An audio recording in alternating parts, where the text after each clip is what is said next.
You're listening to the Colchester Briefing Show podcast on Anchor FM.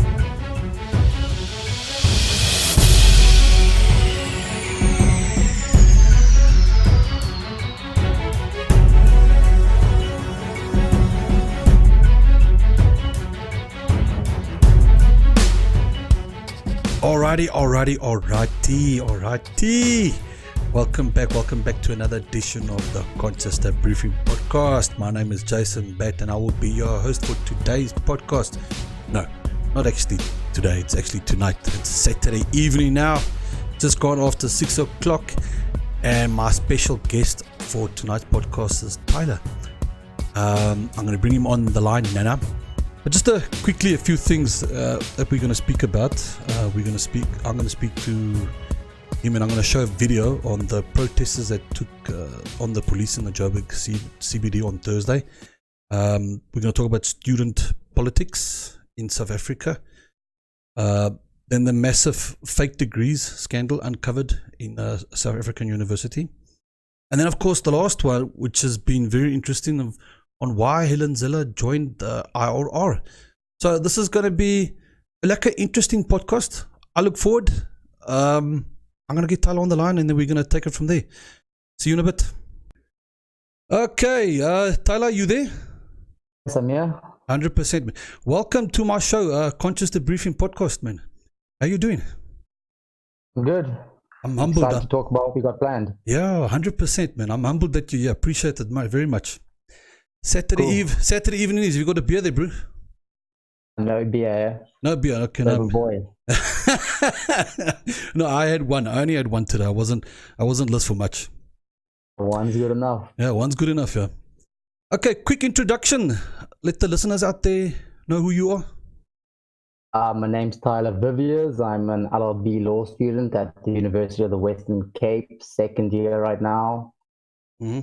Picked since around 2016 during the Trump campaign, and that's about it right now. Yeah, hundreds, man. Before we get into the podcast, we briefly discussed this afternoon. You watched that documentary that I been telling people about. What's it, The Great Hack? The Great Hack, yeah. What did you think?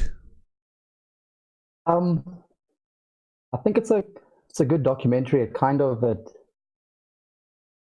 puts things out there that we should be aware of, the way companies mine our data, but at the same time, yeah, it's doing propaganda machine itself, even though it was trying to prevent propaganda. The whole time it was just, it's almost like they kind of took the left-wing politics and they kind of said that, oh no, they don't use us. Yeah. It's only Trump, it's only the Republicans. Yeah, true. For them, they don't touch us. And the conspiracy is most groups. That's it, yeah. The conspiracy behind it most from the beginning is that they say that the Russians helped Trump win the elections. But then watching this, the Brits. and then watching this documentary, it all makes sense, eh? It's just funny to see how people can easily get influenced. But I mean, that's politics, is it not? Yeah, it's politics. I mean, we spoke about it briefly last week's podcast that I had with Scott, Christoph, and Mpiaki. And something like this will not work in South Africa. Not a chance. You think we don't have enough connectivity? Or? That's it. I mean, I did a quickly, I went onto the internet and I asked the internet, Google or DuckDuckGo, whatever browser you're using, how many Facebook users are there in South Africa? And there's only 60 million. The whole population of what, 50, nearly 60 million now? Nearly 60 million, yeah. So such a thing like that will not work in South Africa. You know, if political parties out there, and especially like the ZSCP, need to get political influence, they're going to have to go on the ground. And I think that was one of the party's biggest problems. Was it was almost exclusively online. It was. And you can't win anything like that. It was, yeah. I mean, I had a podcast with Gideon Ubad and we spoke about how good the internet, to what advantage it can. But then after a while, you realize that it just wasn't enough. It wasn't enough because it was 15,000 votes that they got. 15,000 for what, couple months, not even or party. It was like, but it's not what you want. Exactly. It wasn't what it wasn't exactly what they wanted. Yeah, but next year, 2020 is coming. The municipal elections is coming. We're gonna work hard, eh? And I like to say we because I feel I am a part of the ZSEP already. It is quite like a grassroots sort of party. Everyone is involved. That's it. Everyone's involved, and especially with this capitalist idea and that. But yeah, next year's gonna be the year, bro. Watch. Hope so. I hope so. Yeah. Let's get into it. Okay, we're going to talk about 4 things. The protesters take on the police in Johannesburg CBD. Then student politics. Then this massive fake degrees scandal uncovered at South African University. And then the last one about Helen Zille joining up with the IOR. All right, quickly, I got a video here that I want to play. This is what happened on Thursday. For the listeners out there, I will leave a YouTube link, and you can also watch the video. But yeah, let's quickly watch the video, and then we'll take it from there.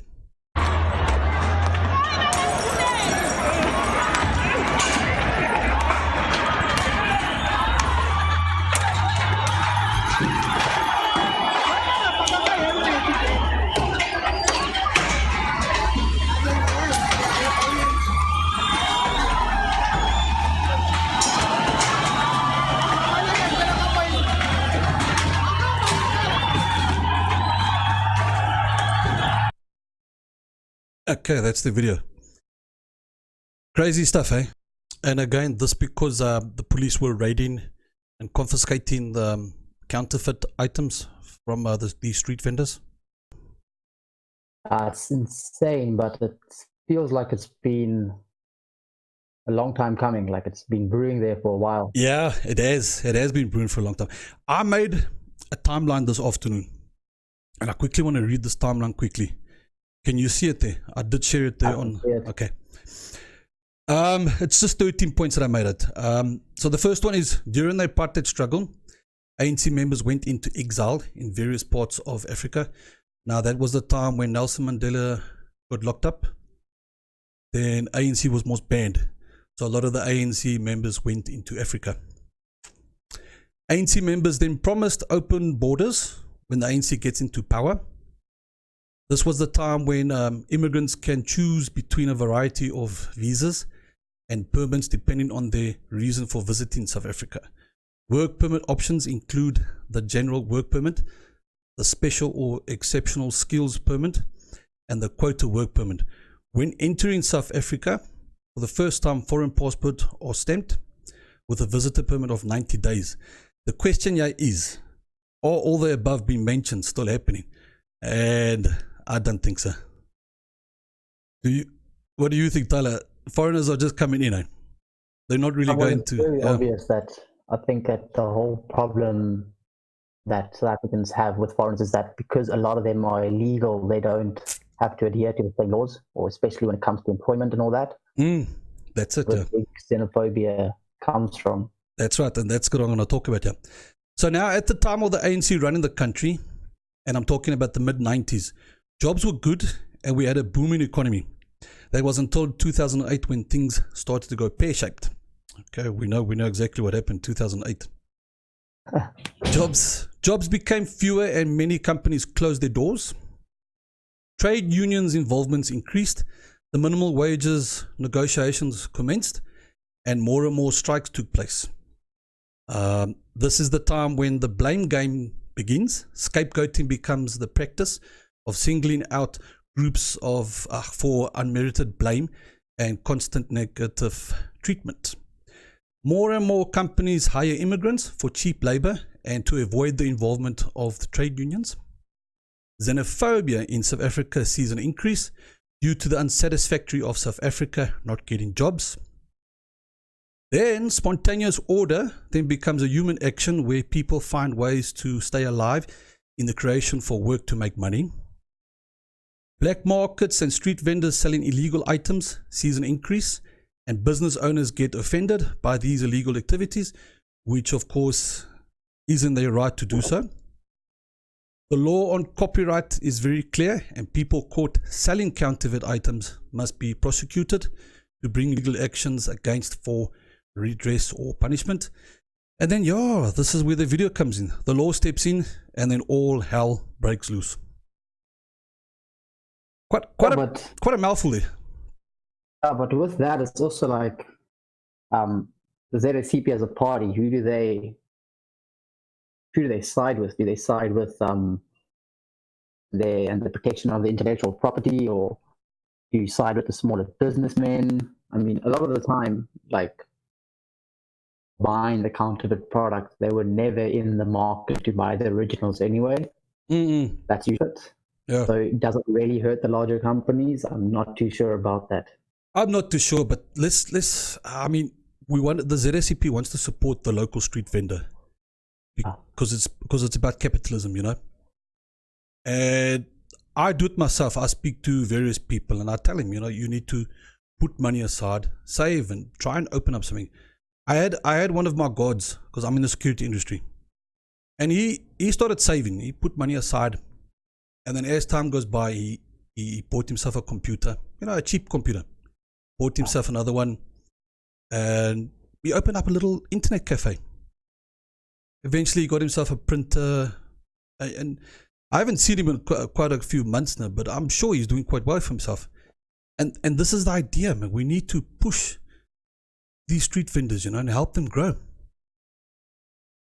If people can employ themselves, it's much better than being employed by somebody else. Yeah, exactly. So freedom with your finances, and you don't have to. That's it. Rely on somebody else for your payment. That's it. So you show that you're a good businessman and you make it. True. So if spontaneous order is the thing, let it be the thing. Let it, because this is what's going to help people. But again, coming back to people, immigrants. You know, it's not just immigrants. It's South Africans also. They're also selling these counterfeit items that break the copyright laws. You know. Jobs are scarce. We know that, and I've been mentioning it in my timeline. Jobs becoming fewer and fewer. So what do? You need to keep your families. You need to buy them food, and they put food on the table. So of course you're gonna go out there, and like I mentioned, spontaneous order takes over. It becomes a human action, and you start selling these counterfeit items because it brings in money, and it's to a certain extent it's profitable. So people make money on it, but yeah, they know it's wrong, and everybody knows it's wrong. I mean, DVDs. I mean, as far as back as we can see, there's guys that walk on the street and they're selling these counterfeit DVDs.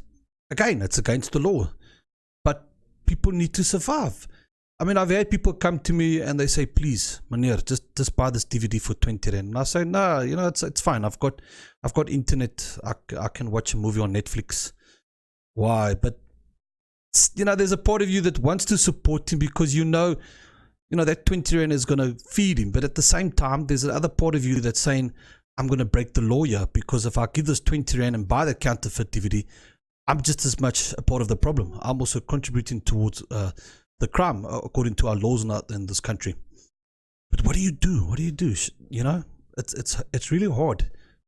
I don't know. There's a podcast that Big Daddy Liberty made. I want to share the link. So for the listeners out there, you're more than welcome to click on that link and listen more, because Big Daddy Liberty works with the IRR, and they went in depth of these protests that were happening in Joburg on Thursday. Yeah, what does he have to say about it? I watched his podcast with Helen Zille about her joining the IRR. Well, the guest that he had on, they basically spoke about asylum papers and certificates that they need to, the work visas, the work permits, basically the stuff that I was speaking about here in my timeline. Okay, cool. The Joburg, there was an article I read today, the Joburg mayor, what's it, Herman Mashaba, yeah. The Herman Mashaba, he blames the Home Affairs for this. He wants to take on the Home Affairs and ask them, if the borders were closed from day one, then none of this would have happened, of course. But something very interesting is, though, the same people who are now crying foul over these foreigners are the same people that also call for a Pan-Africanist society with open borders and all that. But now when open border doesn't, then all of a sudden they want it all to be shut down. It's just not working. With all the jobs that we are losing, companies are closing. I mean, I've mentioned in my previous podcast, where I live in front of Bell Park, there was a company called Iscor. It's now called Mittel, that produces steel and metal. In its heyday, that company, well, this particular branch in front of Bell, employed 34,000 employees. Now it's only probably about 4,000 to 5,000 employees. And with the rumors that I've been hearing, another 2,000 people are going to be losing their jobs. But I think that's nationwide. How much of this do you think is attributed to minimum wages and trade unions and all that? Trade unions, dude, all the way. It's like I mentioned there in my timeline. It's the trade unions, and of course, what Ramon likes to speak about a lot in his podcasts, the NDR. Hey, it's crazy, dude. I don't know where we are going now. Maybe it's just better to buy some land, like Christoph mentioned in my last podcast. We buy land. What was it they were talking about on the ZSCP group? That, like some can buy. And yeah, that's right. That came from my podcast. A couple $1,000. Yeah. Christoph sees it as a joke. He's not so sure if he wants to be serious, but he sounded pretty serious in the podcast. He sounded pretty serious, yeah. He did, Jad. I mean, think about it. Get a couple of thousand people. Everybody pays 5,000 each, and you've got your little Bizimintani. 3.6 football fields worth of land. That's right. 5,500 rand per person. That sounds good to me. Of course, yeah. Of course. Then you get your investors. Take their money, of course, because we want the investors' money, and build property. And then slowly but surely, of course, you got to have a nice, strong internet connection there. Determination, but I mean, for 5,000 rand for a couple of fields, I'm sure everybody will pitch in to get fiber lines built out there. That's it, Boot. That's it. You see, it makes logic sense, eh? But we'll see what happens in time as time goes by. When the ZSCP gets stronger, then we can maybe say, yeah, guys, are you really interested? Let's do it. When he posted the same joke 3 times, I don't think he's actually joking. I don't think so. I think he's been serious, yeah. I think so too. Anyway, I have got something here. Let's go on to the next topic quickly, because this is actually your topic, student politics. This is what I got off the internet. Study shows young South Africans have no faith in democracy and politicians. Looking at the trends over the last few years, there's been a systematic decrease in youth participation in elections. On the eve of South Africa's 6th democratic elections on 8th of May, thousands of young people looked to Twitter to state reasons for why they had no intention to cast their votes. They used the hashtag I want to vote, but the trending topic at the time of the elections provides some insight into why young people opted out casting their votes. At the time, pollsters and commentators were already touring the power of the youth. People under 29 made up 21% of eligible voters, as well as the threat of non-participation. The Electoral Commission of South Africa has revealed that about 9 million people eligible to vote were not registered to vote. Of these, about 6 million were young people. Alarmingly, less than 20% of eligible first-time voters, those who turned 18 since the last national election, registered to vote. The election was ultimately held with the lowest voter turnout since 1994. Looking at the trends over the last few years, there has been a systematic decrease in youth participation in elections. Does this reflect youth apathy or lack of confidence in the system of democracy to meet their needs? Brew. Yeah, these last few years with the Roads Must Fall campaign and the fees must fall, you there, it's hectic. I definitely feel that if I look at the people who from my high school who didn't go to university, I would say like the very, very, very small minority of them actually vote. Everyone's pretty apathetic to it. They either say, oh, it doesn't matter, or just all those sort of talking points that they repeat, and you're like, guys, just get out there and vote. It takes all but half an hour. If you look on university campuses as well, I mean, it's the minority in politics. I don't know where and when the votes even happen on my campus. And it's the small vocal minority who make it seem like politics are the end all and be all of university life. And I mean, if you look at UWC, we've only got SRC, and it's SASCO, and I think SASCO has 7 seats, and then PASMA, which has 5 seats, are left-leaning parties, and it's definitely not a reflection of actual South African youth. So, but what are the EFF doing?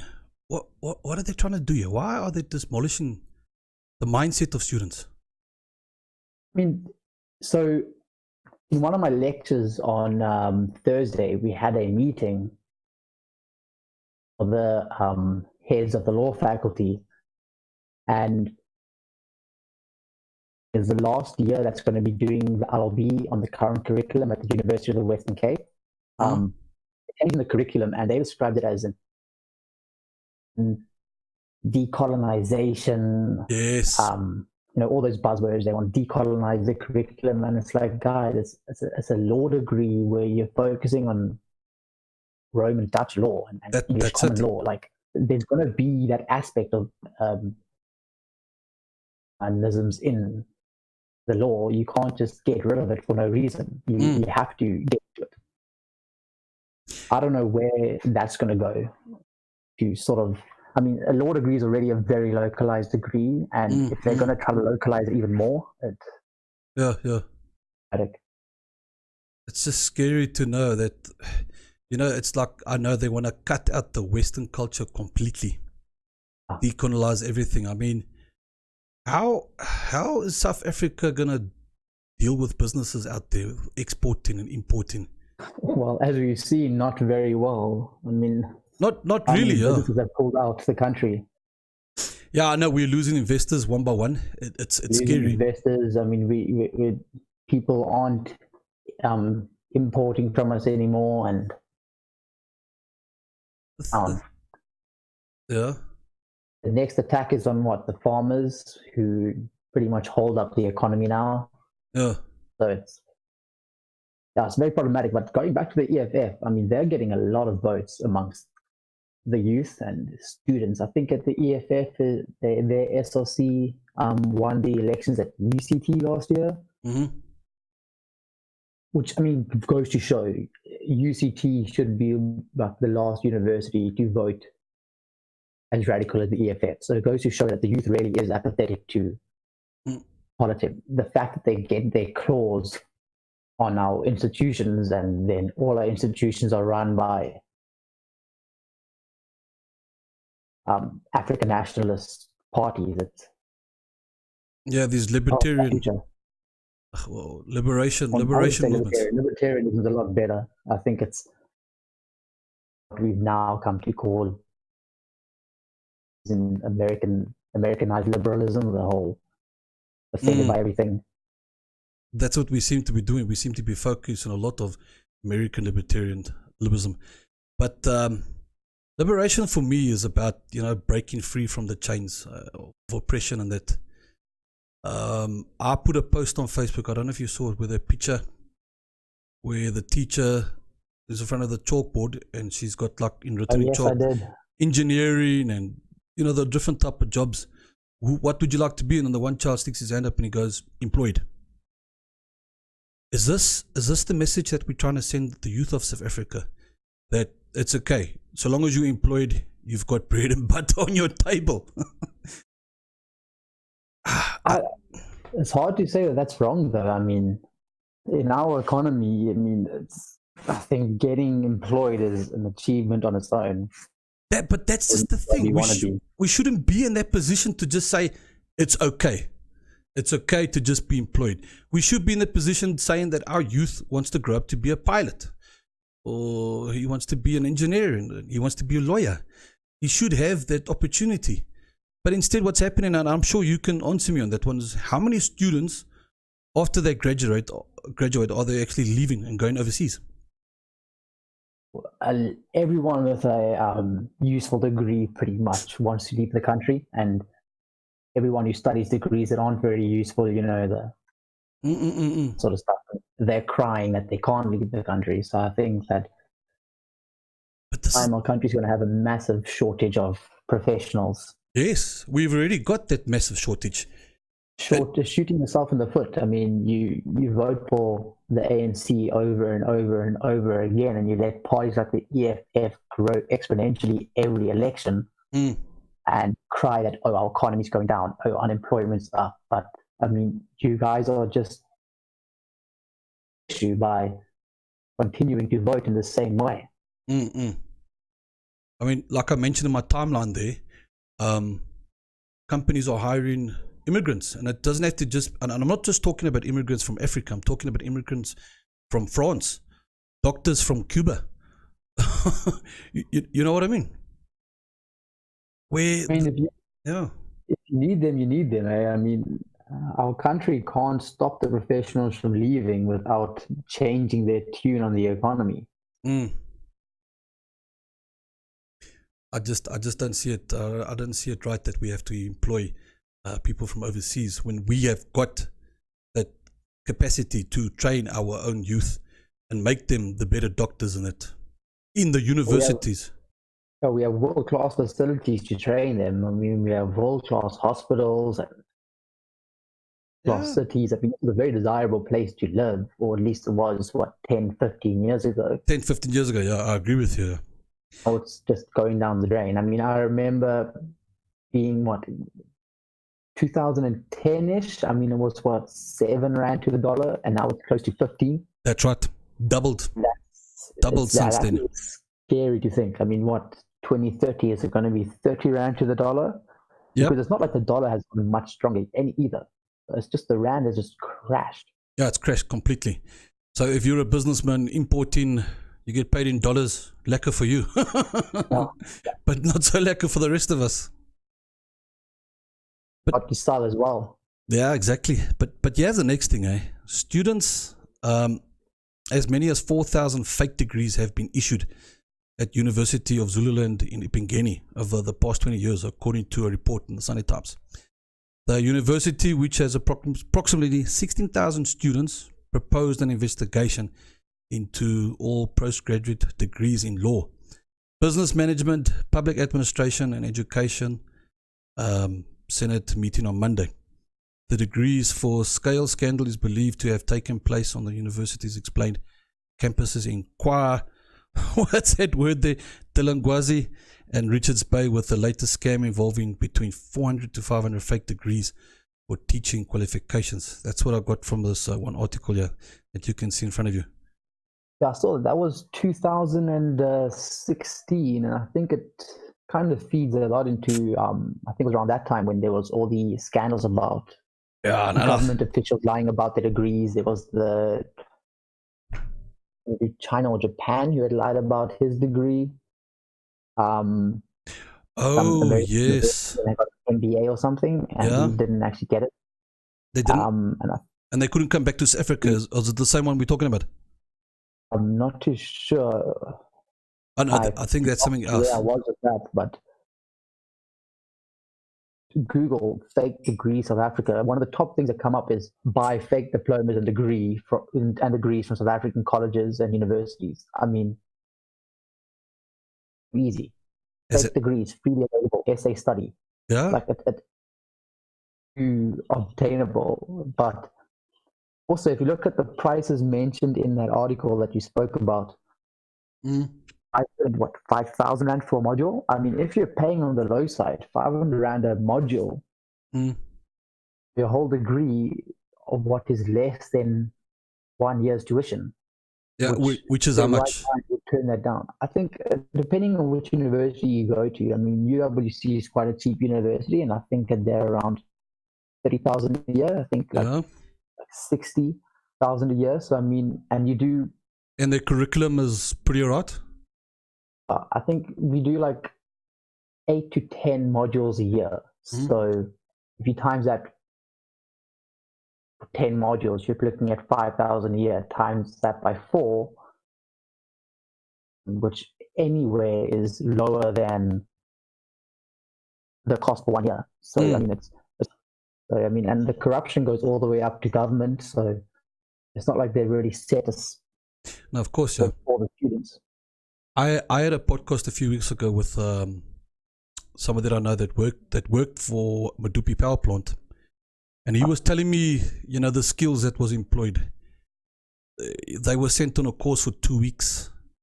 No, not really much experience wherever he studied, and they would come and install the pipes, but they don't fully understand and grasp of what should be done. And when he went to this pipe fitter and he said, but listen, can I offer you some help? You're doing certain things wrong. He was arrogant and said, you know what, just leave me alone. I'm employed for this job. You can't come and help me here. That's the type of skills that we're actually also employing because of stuff that we read. I mean, fake degrees. They're getting employed and they can't even do the job correctly. This year, a bill was now needs to be signed into law by Ramaphosa, but I'm not sure if he signed it yet. But I mean, it says here that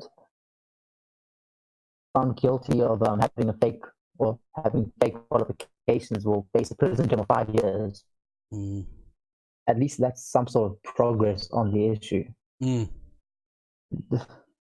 Knowing that they made their way into government, I fail to see that some court. Right. Tyler, what do you think is the solution here? In your opinion? How can we address all of this that's been discussed, Jana? Well, I mean, student politics, you'll find that a lot of students actually are a lot more classically liberal, is the way that Helen Zille sort of liberal, which is, I guess, is the right type of liberal. A lot of students actually kind of hold those sort of beliefs and values and systems. I think that just having the right party on would be a good thing. I mean, there's a DA, which I would say is arguably the most. Tyler, you're roboting there a bit. Snap, it's good now. Okay, that's good now. Okay, yeah. So as I was saying, the DA is probably the centrist party on campuses, but even they've moved so far left in the last couple of years that they have. Their last manifesto just doesn't tie up to what the previous manifestos that they've had. We just need to get the ZACP onto campuses. And there you go. 100%. Once the ZACP gets on campuses, it will also increase our voting numbers by quite a significant amount, I imagine. Injecting ourselves into the youth. Fake degrees, I think, just degree phone the university. It's not hard to I mean, the university is not going to refuse to tell you yes or no. I think the government themselves must just be more proactive about who they hire and why they hire them. Yeah, it is not just fake degrees, bro. You can go out there and get almost any degree in any job that you require. Just go and pay that money under the table, and you've got your degree.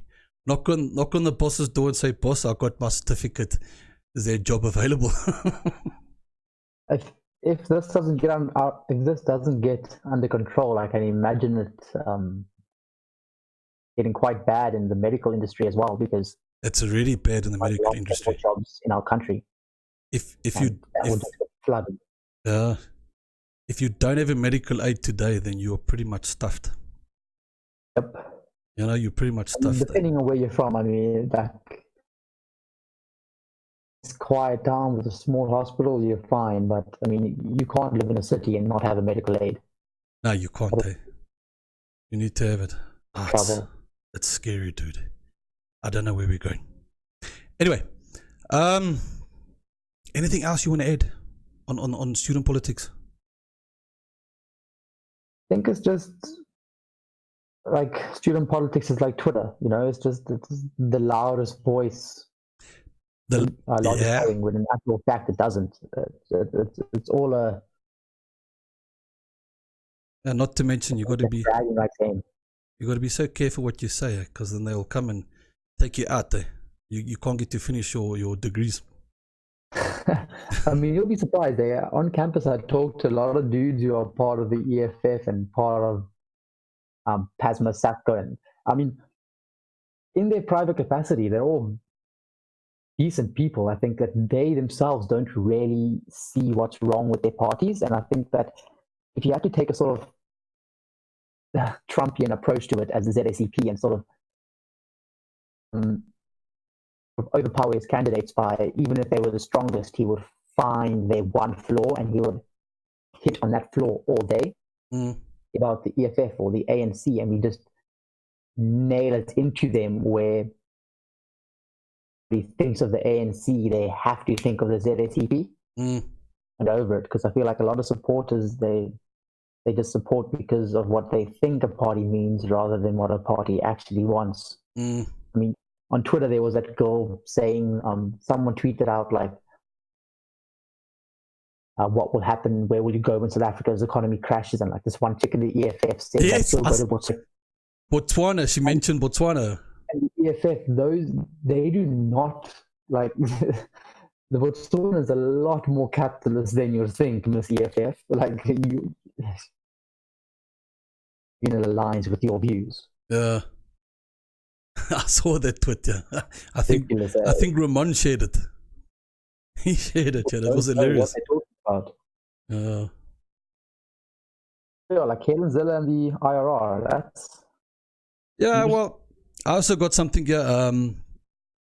The question was, why did Helen Zille join the IRR? And the IRR said she would be adding her considerable influence towards efforts to build support on issues of land, pensions, healthcare, and empowerment policies.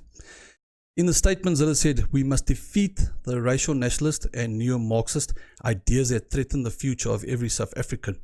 The IRR provides a platform for all concerned South Africans to contribute to this battle of ideas by doing three things, namely uniting the middle, protecting property rights, and promoting individual freedoms.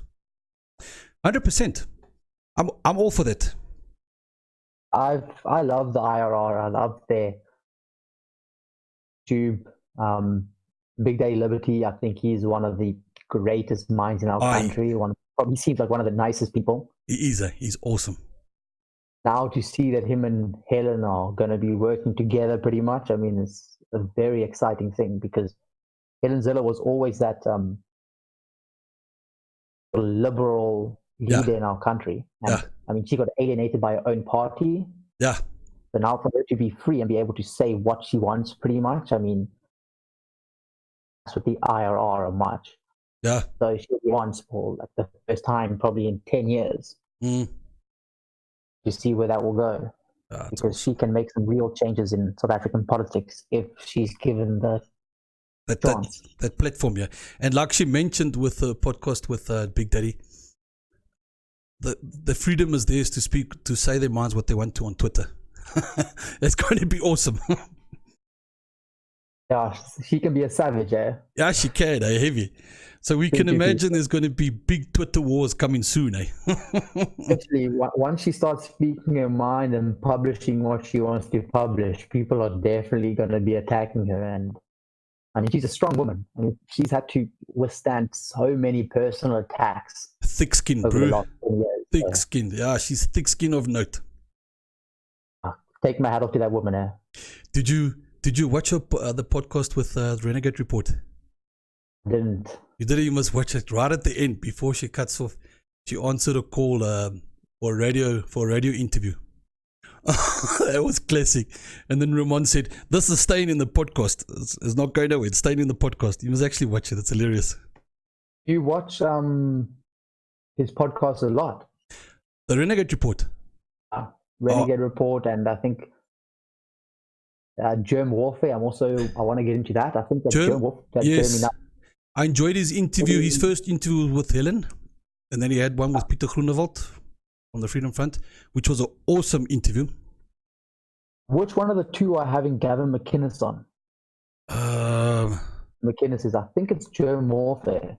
I think so. I can't recall. There was a live. Let me go on to YouTube quickly here. There was an interview that he did with Benjamin, the British guy.